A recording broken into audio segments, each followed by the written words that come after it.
Good afternoon, matriculants, and welcome to this afternoon's session where we will be discussing foreign exchange markets, which is the last section for paper 1 from term 1.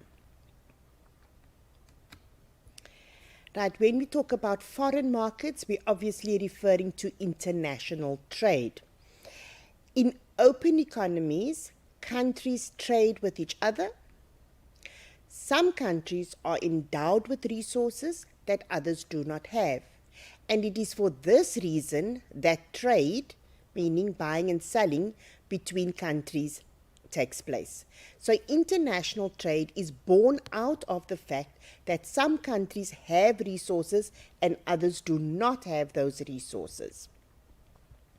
Right, so when countries are trading with each other, we then come across a concept known as the exchange rate. So various currencies are used as mediums of exchange for this reason. Right? So when you think about what is the meaning of the term the rate of exchange or the exchange rate, that is when one country's currency is expressed in terms of another country's currency. So this is done. These are governed by various exchange rate systems, and these include the following. The first one there, the free floating exchange rate system. This is an exchange rate system, as the name says there, free floating. So what happens is that the value of the currency is determined entirely by your market forces, which is demand and supply, right? Within a free-floating exchange rate system, it is left up to demand and supply to determine what the currency valuation will be. The second one, the fixed exchange rate system. Now we have that very few countries have free-floating or fixed exchange rate systems because they do not want to leave the value of their currency purely up to the market forces because they are afraid of speculation. So these exchange rates, which are allowed to respond to market forces within certain limits, and these limits are then determined by the central bank. Okay. So with your managed floating exchange rate system, what happens is that the central bank would then step in when they're going outside of the limits that have been predetermined. So then your central bank would either sell foreign exchange or buy foreign exchange in order to monitor the value of their currency. Right? So with free floating, it is entirely demand and supply that determines the value of the currency, whereas with your managed floating exchange rate, this is when the central banks, or in our case, the South African Reserve Bank, would step in to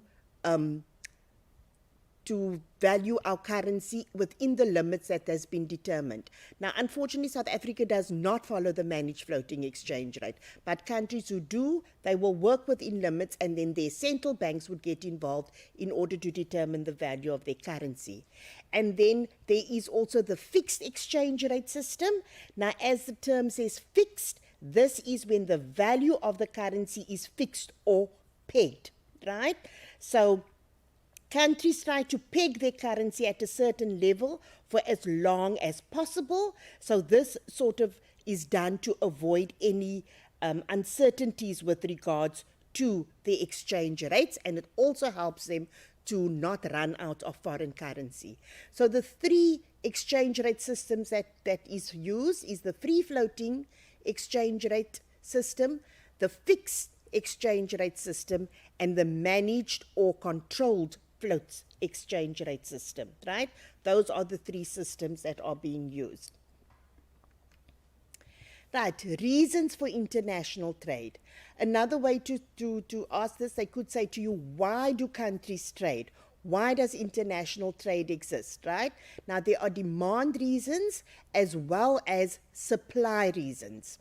So let us first look at demand. And Matrix, I just have to warn you here that this is also one of the possible essays that could be asked at the end of the year, right? The reasons for international trade. So they can ask you, discuss only the demand reasons, or they could ask you to discuss only the supply reasons. Alternatively, they could just say, discuss the reasons for international trade, and then you can write some demand reasons, some supply reasons, as long as you write to a maximum of 26 marks. Right, so let's look at these reasons. For the demand reasons, we see there we've got the size of the population, first of all. So obviously, if you think of it, if there's a growth within the population, so if the population size increases, then obviously this is going to lead to an increase in the demand for goods and services, because there are more people that will be needing these goods and services. Now remember, there are various ways in which a population can grow, and this is something we dealt with in grade 10 already. So your size of the population can grow just merely by people having more children, or also people entering your country from outside. That will also lead to a growth of the population, right? And those people coming in, their needs and wants also needs to be satisfied. Right, the second point there, the income levels, right? What this means is that as the income levels of people change, this would also then cause a change in the demand for goods and services. So obviously when people are earning more money, when their incomes increase, they are able to buy more, right? So when there's an increase in the income levels, this is going to lead to an increase in the demand for goods and services. And so it happens that sometimes the country doesn't have the goods, the amount of goods that is needed, so they would then need to get these from outside. Change in the wealth of the population. Obviously, if there's an increase in wealth, this will also then lead to an increase in the demand for goods and services. So with increase in wealth, people have access to loans, so they can then purchase more goods, they can purchase more luxurious goods. And sometimes the country does not have these luxury goods or technology that people want available, and therefore they then have to import that from outside. So that is also what then leads to international trade, right? So your change in the wealth of the population, that is very good with your developed countries, but not good news for a developing country, right? Then the changes in the preference and tastes, right? So your preferences and tastes can also play a part. For example, some people want nowadays people travel all over the globe to find jobs and whatever. So what happens is a South African moves to England to go and work there, but they still long for those South African products when there. And therefore, then those goods have to be imported into the country. The same way we have foreigners that are living in South Africa, and we've seen this, how our restaurant menus have changed as a result of all these foreigners moving into South Africa. So there's a much bigger variety of foods available as well, right? So, and then the last point there, the difference in consumption patterns. And obviously your consumption patterns is determined by the economic development in the country.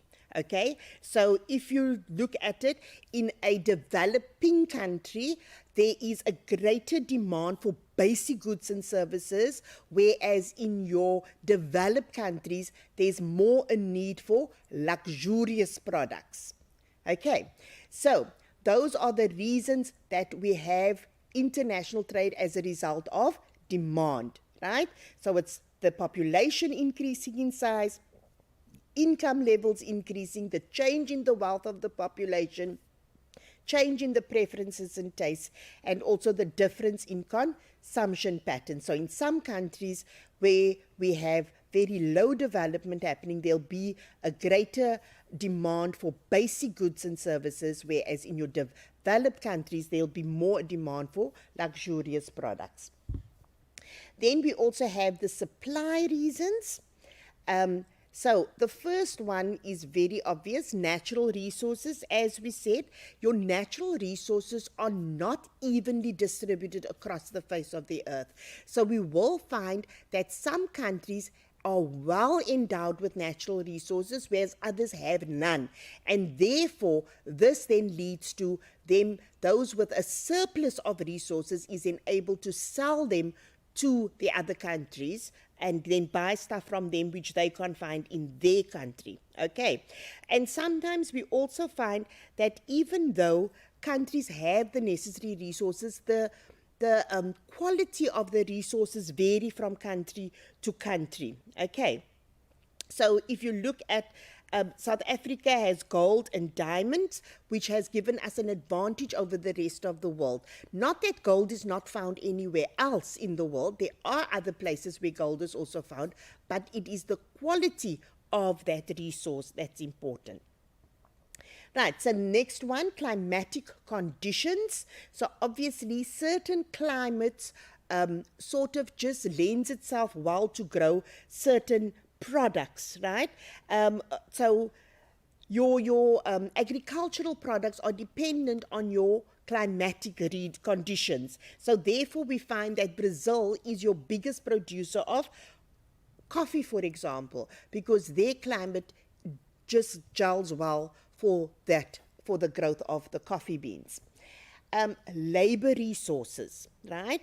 So obviously, if you look at the labor resources, we find that not only does the quality of the labor, but also the quantity of labor differs from country to country. And in some places, we find very highly skilled labor force, and in another country we'll find a very large unskilled labor force. For example, in South Africa, we have a large number of unskilled people, whereas in Japan, you have your highly skilled people again. So that differs from country to country, and therefore people will move from one country to the other where their skills are needed, right? Then the next one we have is the technological resources. So once again, I'm going to use Japan as the example here because they have lots of technological resources, whereas other countries do not have all of those technological resources available, and therefore they have to then buy those resources from those countries. Specialization. There are certain countries that specialize in certain products, or they become the best at making certain goods. For example, Japan specializes in the production of certain electronic goods, right? And they can then sell them at a much lower price than if those things were produced in another country, right? So there is that specialization that takes place. And also with specialization comes obviously the division of labor as well. So when we look at specialization, this is as a result of international trade. Countries are able to produce those products which they can produce at the lowest possible cost because everything else they can get from outside. And the last supply reason there is obviously capital.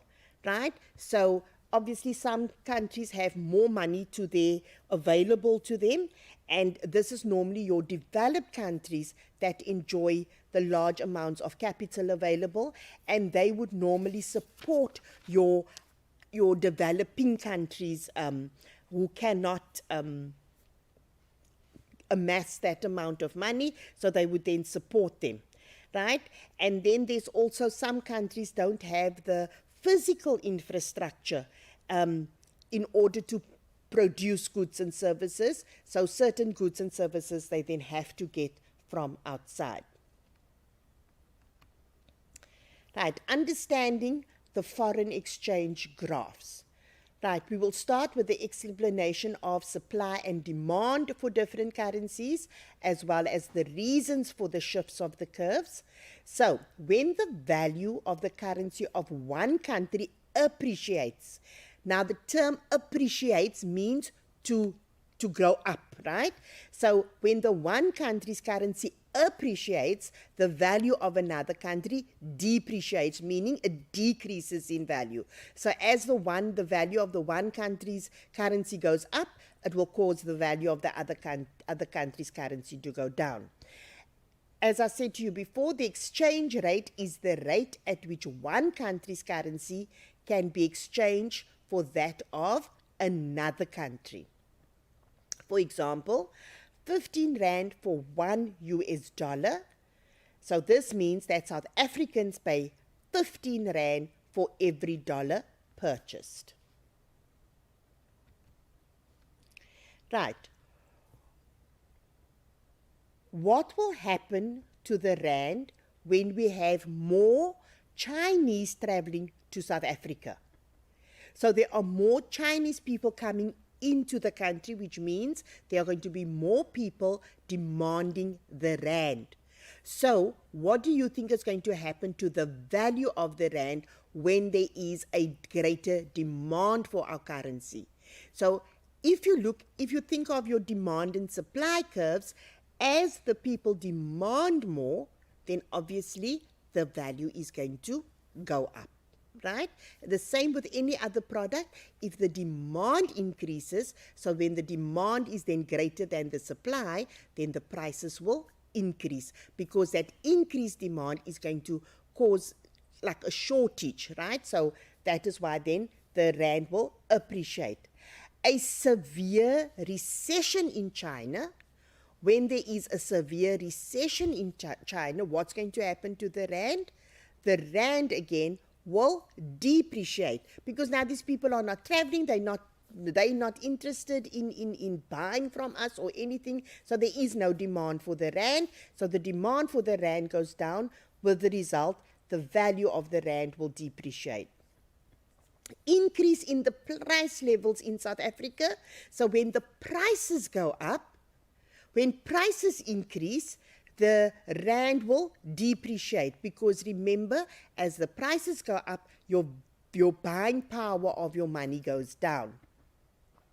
And when there's a higher interest rate in South Africa, then we will see again an appreciation of the Rand, because then there is a demand again. Okay, because people then want to save their money in South Africa, because they are going to be earning more money here.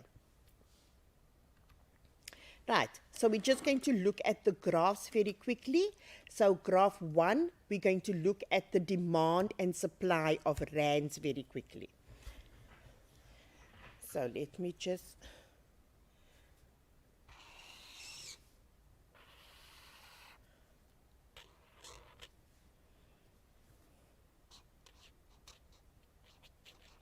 We'll call this,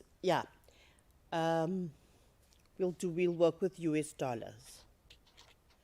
So the price for the dollar, and then the quantity.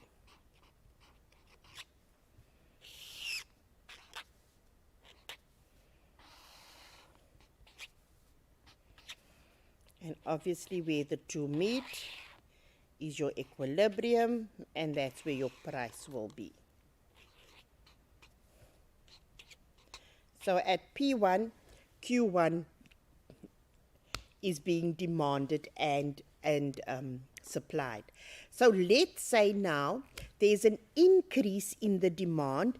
South Africans are going to US on holiday, so there is an increase in the demand for the dollar. Right? So demand for dollar increases. Right. So nothing's happened to the supply. There's only the increase in the demand for the dollar. So as a result of this increase in the demand, we get the new equilibrium point. So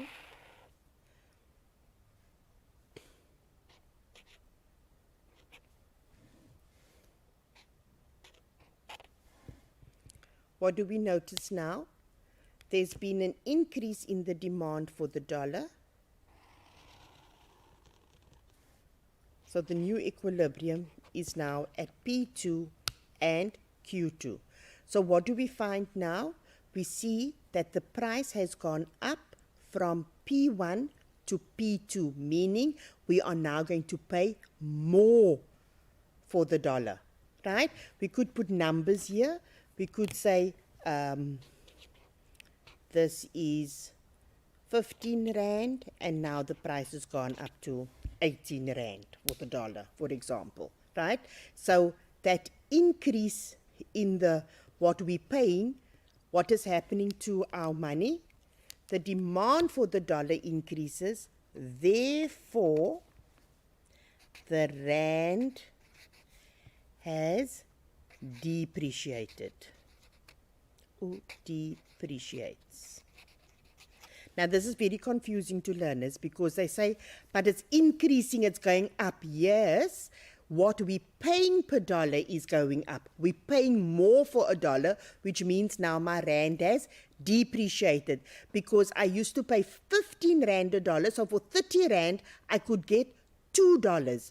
Now for 30 Rand I can't get $2, I can only get $1, and I still need to add another 3 Rand in order to get $2. So therefore we then say the Rand has depreciated. Okay, so as the price for the dollar increases, the Rand has depreciated. So if you look at it, this increase in the demand for dollars is as a result of people wanting to travel, okay? So people visiting outside, but we can also have a situation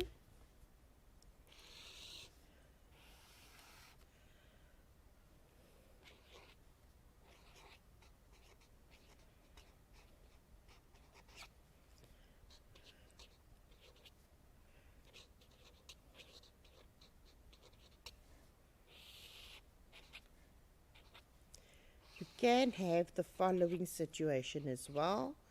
So you've got it there. Okay, let's stick to the numbers.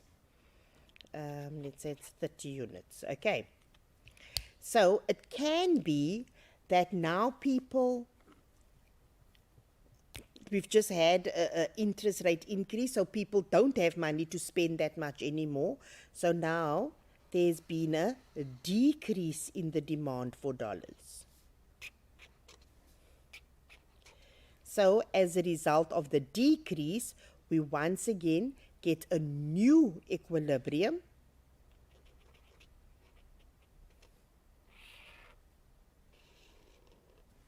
We can say that's 25. We can say that's 10. So what's happening here is the demand for the dollar decreases. And because the demand for the dollar decreases, the value of the Rand has appreciated. Right? So you see, it is now getting cheaper to buy a dollar, so therefore we now say it has now, the Rand appreciates. So another way you can look at this is your demand for dollar increases because your imports have increased, and your demand for dollar decreases because your demand for imports has decreased. So what do we see here? When there's a demand for dollars, it's your imports that are increasing or decreasing. So when the demand increases and the curve shifts to the right, there's an increase in imports increase in the demand for dollars, and therefore the value of the rand depreciates, because now instead of paying 15 rand a dollar, it is now costing us 18 rand per dollar. When the imports decreased, we see the opposite. The demand for the dollar decreases, so the demand curve shifts to the left, and with the result, the price for dollars decreases from 15 rand to 10 rand. So my rand has appreciated, because instead of paying 15 rand for a dollar, I'm now only paying 10 rand per dollar. That is when we're looking at when the South African is demanding, right? And now we're going to look at the opposite side now. What happens with the supply?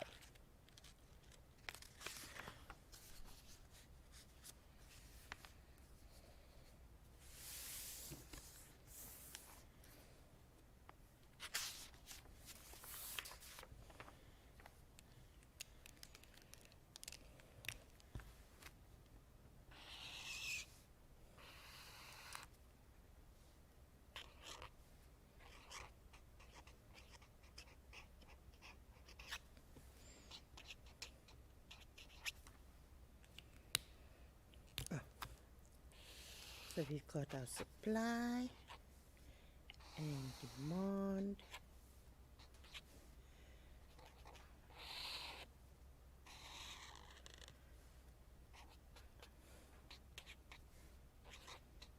Right.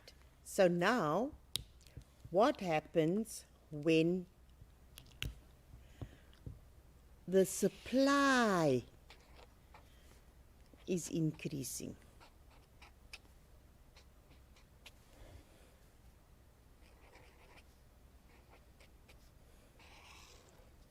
Then what do we note?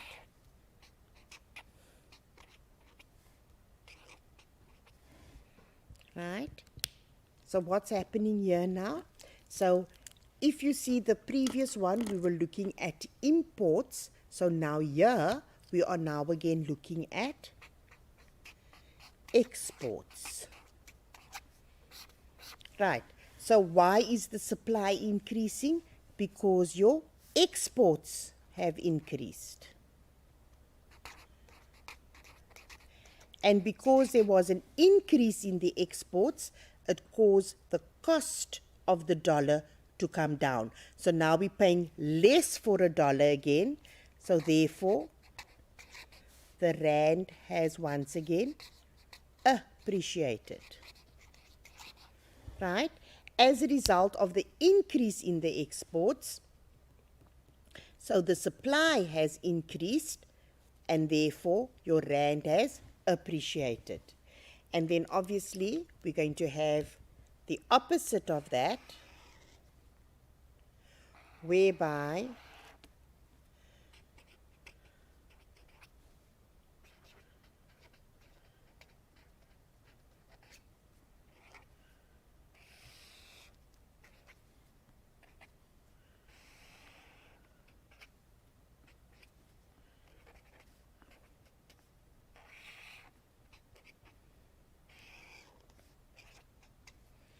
right, so when supply decreases, it also shifts to the left.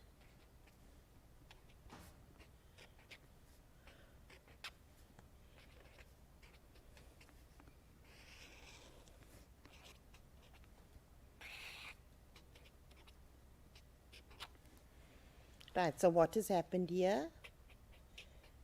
Here now, the exports have decreased, and therefore the rand, we're paying more per dollar now, so now the rand has depreciated.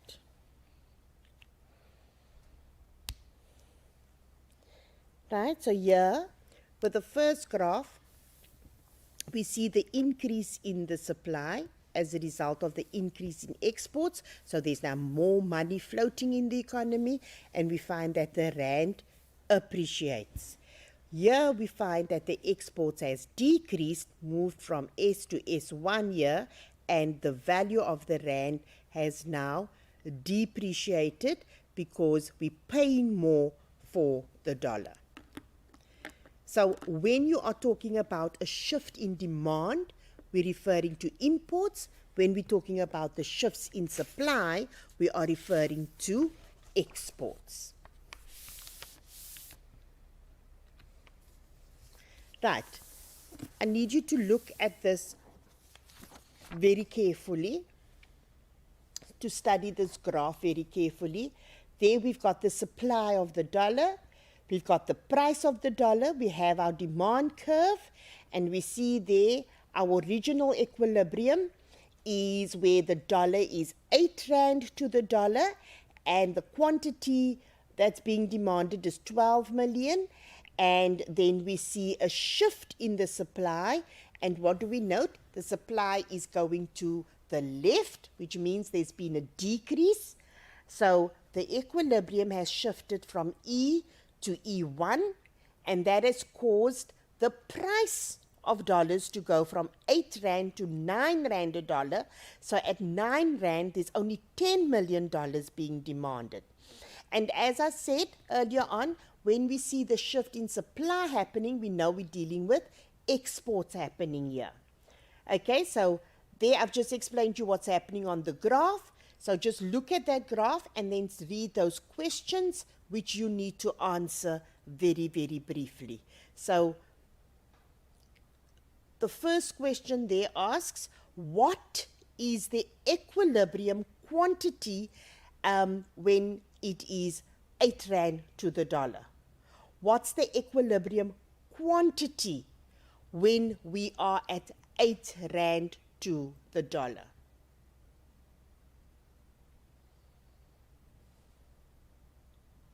To give you a few moments to look at that.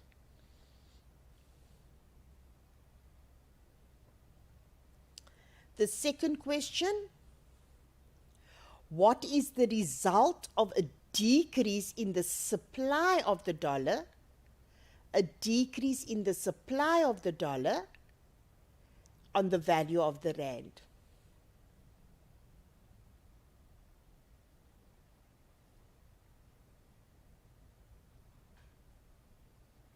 So we're looking at that supply curve moving from S to S1.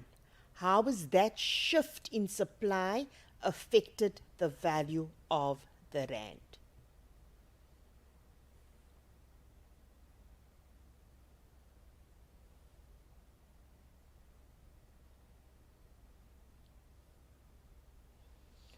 Question number 3. Briefly describe the term appreciation of a currency. I just need to explain to you here, we have appreciation of the currency and you have depreciation of the currency. Then you also have the devaluation and the revaluation of currency. So what that means is that when it is entirely demand and supply that determines the value of the currency, then we talk about appreciation and depreciation.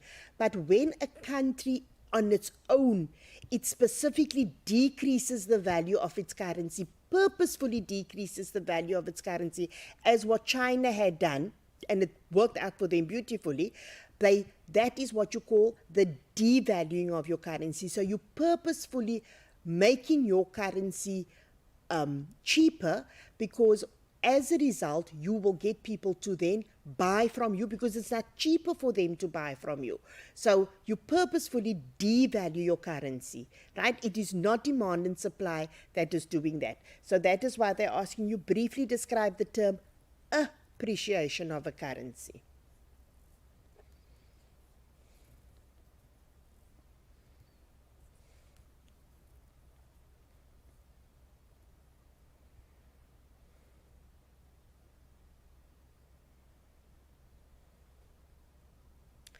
The next question, what will the impact be of an overvalued currency on the balance of payments? Overvalued means you've valued it higher than what it actually is. How is that going to affect your balance of payments. Now, just to remind you once again, when we're talking balance of payments, you've got to think now, what does balance of payments deal with, right? Balance of payments is where we record all our imports and our exports, right? So how will an overvalued currency affect our imports and our exports? That's actually what the question is asking you. So that one you need to think a little bit more.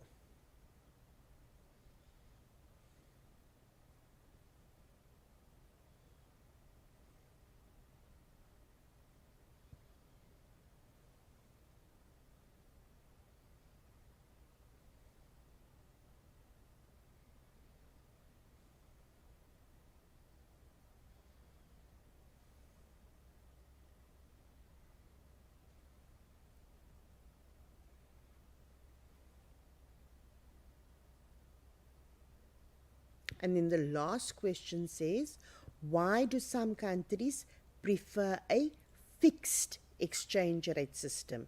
Now, earlier on, we looked at the free floating, the managed, and the fixed, okay? And we said fixed, that is when your currency is pegged at a certain amount.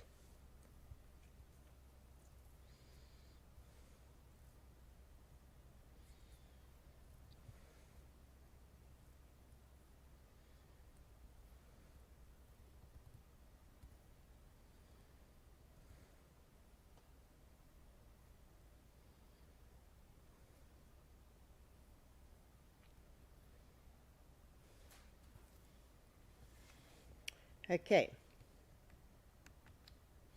Right. The first answer to the first question was 12 million. And then the second question there says, what is the result of the decrease in the supply? So we see the supply shifted from S to S1. So obviously what that means is that the equilibrium has also changed from E to E1, and we see there that the rand value has gone from 8 to 9, right? From 8 rand to 9 rand. So that means the rand has depreciated. Appreciation of a currency is an increase in the value of one currency in relation to another currency, right? That's when you increase the value of the currency. Right, the overvalued exchange rate, remember I said it's got to do with exports and imports. So that means that a country's exports will be relatively expensive and imports will be cheaper.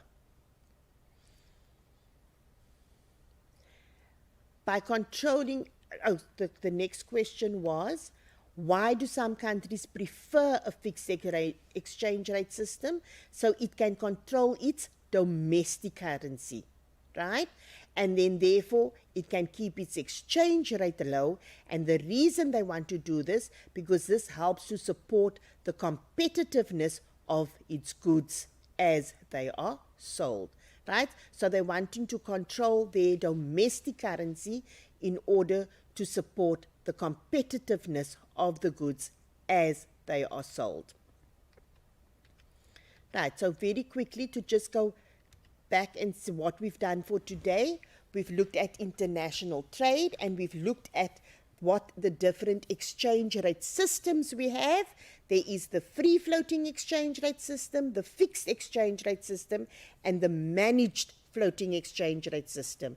Just very briefly, quickly, your free floating, demand and supply determines the price of or the value of your currency. With the fixed exchange rate system, you will peg your currency at a certain amount, and then your managed exchange is when the central bank will get involved in the markets and try and control the rate of exchange. The reasons countries trade with each other, or why do they trade with one another? There are demand reasons as well as supply reasons. And from a demand perspective, you're looking purely from a consumer perspective. So you're looking at the size of the population, the income levels of the consumers, their wealth aspects, their preferences and tastes, and the difference in the consumption patterns or their buying patterns. And then your supply reasons, it's your natural resources, your climatic conditions, your labor resources, your technological resources, specialization, capital. If you look at your supply reasons for international trade, it is as if you are looking at your factors of production, right? But you've got natural resources, you've got labor, you've got capital. Those are all your factors of production. Okay, and then obviously the climate and specialization comes in as well. That's an easy way to remember what your supply reasons are. Right, and then just to remember the graphs, when South Africa is the supplier and US is demanding, and when SA is demanding and US is supplying, we look there at the exports and the imports, and we said when we're dealing with imports, then it is the demand curve that shifts, and when we're dealing with exports, it is then your supply curve that is shifting. And then we ended off now with a little exercise, whereby this is the kind of question you can expect in an exam, whereby you will be given a graph, question set on it, and then you need to answer those questions. That's it from me for this afternoon, grade 12s. Thank you very much.